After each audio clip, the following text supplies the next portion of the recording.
Maybe he can cook for us. Maybe he could. I actually asked him if we would, so Good. he'll be doing that for us. Go ahead. Yeah. No. He looks very busy today. He's not coming. That's right.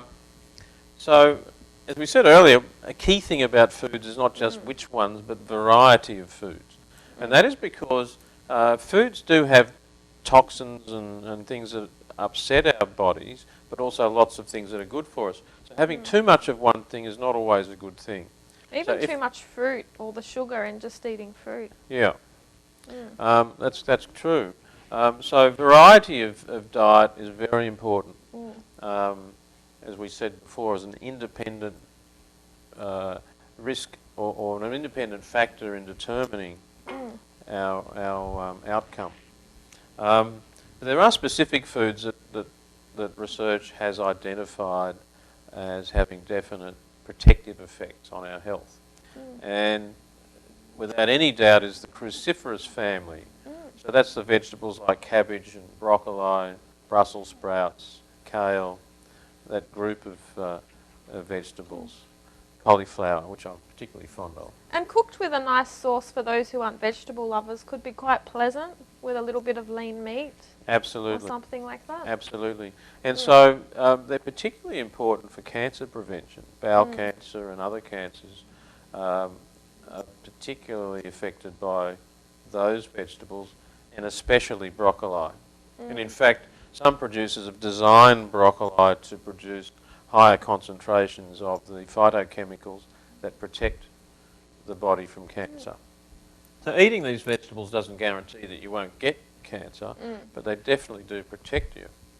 I mean, other important vegetables are things such as the pumpkin and sweet potato families, I love sweet potato. the beetroot families, and the carrot group of families, which is actually connected to parsley. They're all part of the petroselenium family. And carrots have different colours, did you know?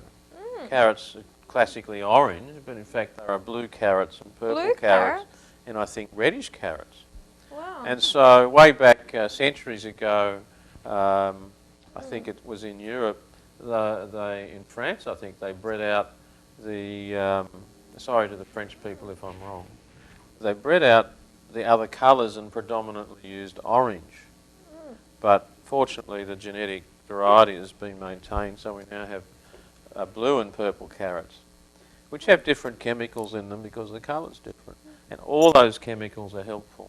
So that's interesting. So if I'm hearing correctly, we not only need the orange carrots, but we're needing to eat the blue and purple carrots as well, because they contain nutrients that the orange carrots don't.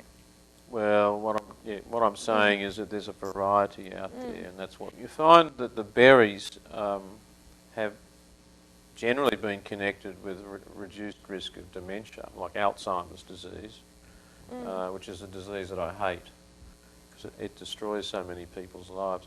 So all the berries seem to protect from that in various studies in different ways. It doesn't mean that if you eat berries you haven't got any chance of getting that, but they seem to be protective.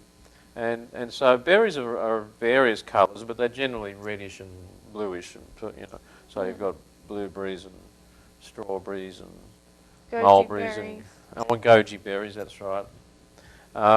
So it seems as though most of the berries are quite helpful, and they taste yummy. And I think I'm sure mango's good for something. Vitamin C, isn't it? Mango?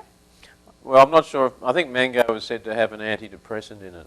Oh, I certainly good. feel better when I've had some mangoes from the Philippines. I felt happier after my mangoes this morning. The mangoes in the Philippines are so sweet. Those juices we had, the orange juice and the pineapple juice, were so deliciously sweet. We thought there must have been sugar added, refined sugar added. I was certain, but they reassured me it was just the natural Filipino orange. It was sensational.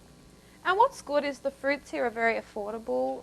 From some of the markets, for the viewers watching, you can buy fruits at a very affordable price, which is good. That is good. For the antioxidants, all of that kind of thing. The other thing about food is to make sure it's clean. Now, I'm not as paranoid about microbials and bacteria as some of my colleagues, but one does need to eat clean food, particularly in the tropics where things grow, bacteria grow more quickly because of the heat.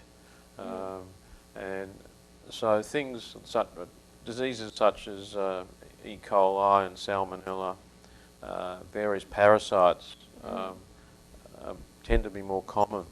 And so keeping food clean before one eats it's very important. And the best way to do that is to clean vegetables and fruits that don't have a skin on them with water, and water that's probably been boiled for a little while. Yeah, not the tap water. No, not from the tap water. I wouldn't do that in Sydney, even though the water's reported to be quite good. But there are outbreaks in Australia of Giardia, which can infest the bowel. It's a little protozoum, a single-cell organism, and it's well known to cause malabsorption syndrome and diarrhoea. So having clean food, clean water, we can't do too much about the air, except you can avoid inhaling sprays and other chemicals. Like all these deodorants that people think don't make a difference, but they're quite toxic. Well, I'm generally concerned about sprays and household chemicals, which are things that we weren't exposed to decades and centuries ago. I think also more natural washing powders, because a lot of us here hand wash, and the chemicals can be quite strong, and we're breathing those in. So I was able to find a more natural variety, which has less generally chemicals in the air, natural chemicals are safer, but not always, because curare was used to paralyse animals, and that's natural. So natural's not always better, but generally. Yeah, so that's not a black and white thing, really. No. Okay, so any other foods come to mind that can really make us feel healthier and happier? I think things that can be quite helpful and easy on the budget are things like pumpkin seeds. They're cram-packed full of zinc and protein and sterol chemicals, which can be helpful for men who get prostate problems as they get older. And so I think they're a very good thing, along with other seeds and nuts to eat, but pumpkin seeds are quite cheap. And in fact, people throw them out. And they should be keeping it, saving it from the pumpkins. You can dry them out, or you can even cook them and roast them, lightly roast them. What about in terms of cutlery hygiene on our health as well, what we prepare our food on? You were mentioning a bit about that too on one of our chats.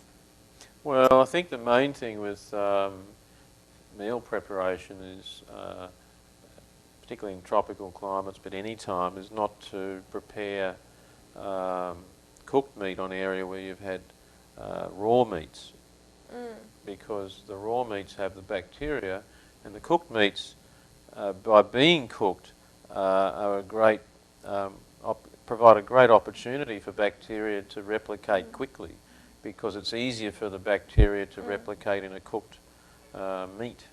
And so putting the raw meat with the cooked meat is asking for trouble.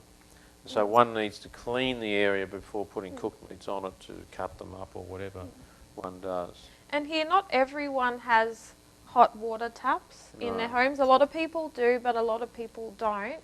How do people maintain food preparation hygiene if they don't have hot water to clean dishes in? Should they boil the kettle? You should boil the water and try and expose cutlery and dishes and cups to boiling water. I think applying boiling water will remove a high percentage of bacteria and kill them. But bacteria have spores in various forms, L forms and other forms, that are resistant to chemicals and to heat. And so you can't guarantee that you're going to get rid of everything, but if you can minimise the amount of bacteria, then the risk of getting a bacterial infection is much less. Acquiring a bacterial infection is dependent on various things, including the dose of the bacteria, so how many bacteria one's exposed to, and also the virulence of the bacteria and your nutritional status, amongst other things. So, cleanliness does make a big difference to minimise the risk of suffering infections from food preparation.